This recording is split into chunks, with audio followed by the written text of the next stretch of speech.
Welcome back to For the Record. Moving on to today's next topic now, a rare disease that affects about 135,000 people here in the United States. It's called Charcot-Marie-Tooth, and it's a rare, progressive neuromuscular disease.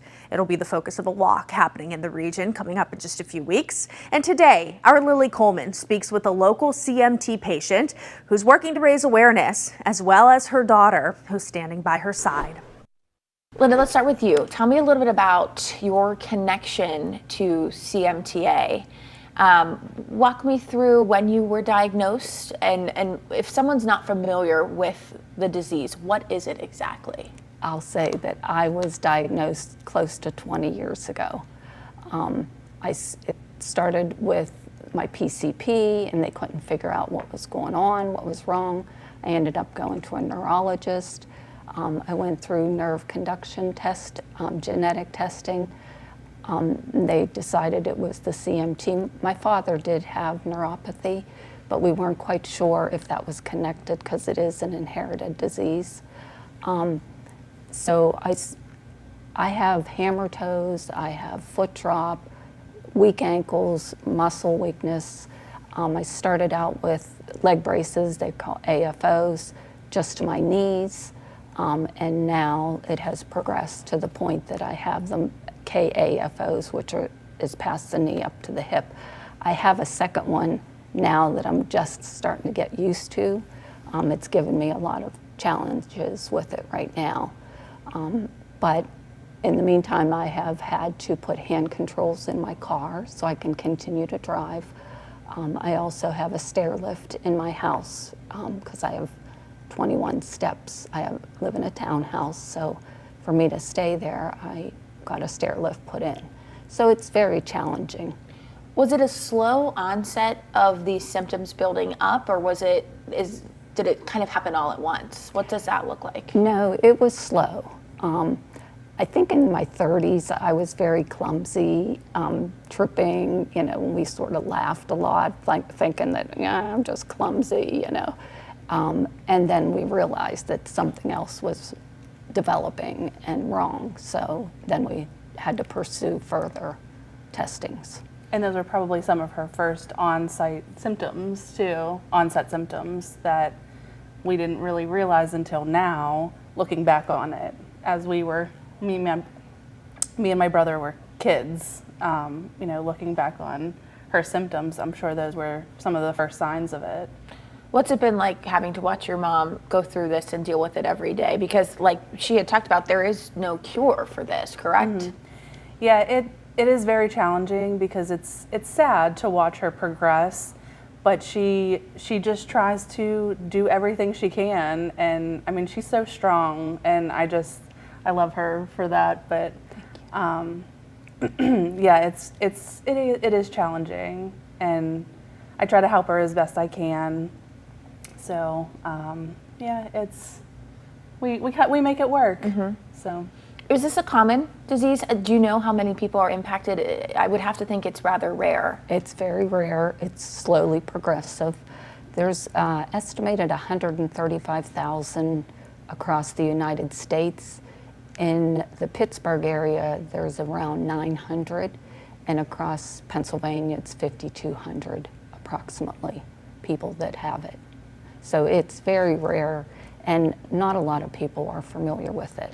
Well, when you see the name, and it's so Charcot-Marie-Tooth disease, correct? Yes. Mm-hmm. Your first thought, at least in my mind, having no familiarity with it, is that it's something to do with your mouth. Yes. Wrong. Yes. You couldn't be further from the truth. You are not alone. Everybody feels the same. It was 3 doctors that had described this in 1886, I believe, and their last names were those 3, and that's why it came to that. Very interesting. Did you have a hard time getting diagnosed? Is it something that you had to fight for? It was difficult because they couldn't pinpoint it. Some of the symptoms are similar to like an MS or something like that, so they were really pursuing that for me. They really felt that maybe that's what it was, and as testing went on, that was eliminated. And that's the other thing. I think other diseases have to be eliminated before they come up with this. So it is, since it is rare, there's not a lot of doctors even that are familiar with it. So that's why it's so important to go to a neurologist. Talk a little bit about that treatment. What does that look like for you? I'm sure it's different patient per patient, but what does that look like, that journey look like for you? Well, mostly the treatment is just to help deal with the weaknesses that I have. There's really no medication to take. I have bad nerve pain, which is really rough, and there's really no good medicine for that. The bracing helps with walking and maneuvering some stuff, but it's mostly going through physical therapy, bracing, you know, hand controls so you keep on going, just certain things. Any assisted devices too, like a walker, cane, those help just manage your symptoms, just so you can become and still be independent as best you can. Yeah, balance is really one of the problems too. And I started out with a cane, walking with a cane, and now I've progressed to a rollator. And if it's distance that I have to walk, either my friends or family will push me in a wheelchair or the rollator just to keep me going and keep doing things, because I try to do that, but it's very challenging.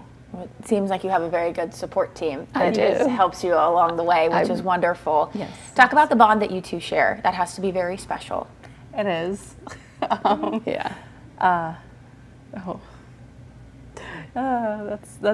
That's hard. I mean, you know, we've been through a lot, and you know, going through her journey, I think has brought us closer together too. And it's, you know, I mean, we spend a lot of time together, and like I usually take her shopping or grocery shopping, so we do have we have a strong connection. So Doctor appointments, she goes yes. almost every, when I go for my orthotics, she always goes with me. She almost goes to all of my appointments, but my son also does go too, but he has a full-time job, so Brittany tries to pitch in and really helps a lot. Well, you're a lucky mom for sure. I absolutely am. Are you guys looking forward to the walk happening early next month, in the beginning of September, right? September 5th? Yes, Saturday, September 5th. It's the North Fayette Community Center in Oakdale. It starts at 11. We have registration or check-in, because we like people to register early, because we try to supply a light lunch. We get some donations from the locals. So we'd like to have enough for everybody. But it starts at 11. We go till about 2 or 2:30. We have raffle, we do walk. There's an indoor track, and that's why we like the North Fayette Community Center, because there is people that use the AFOs like me, leg braces, but there's also some in power chairs, and so it's a nice area, and it's great for the disabled. Yeah. Easily accessible, which is a Absolutely. big part of your journey and your battle, right? Every day. Yes. What else am I missing? What else do you guys want to touch on? Well, the CMTA, I was going to say the mission, why we do fundraising is CMTA has a mission that they want to accomplish, and it's to have a better future, for better treatments, or a treatment, because there's really nothing yet, and also ultimately a cure. What would that mean to you if there's a cure one day? Oh my gosh, that would be fabulous, because I worry about my children and grandkids, if I ever have any. And like my nieces and nephews and great nieces and nephews, I worry that they would have to go through the same stuff that I'm going through. And I know how difficult it is, so I would like to see that they have a better future. And a reminder, the Pittsburgh Walk for CMT is scheduled for September 5th at the North Fayette Community Center. And keep it here. This week's Final Word is coming up after the break.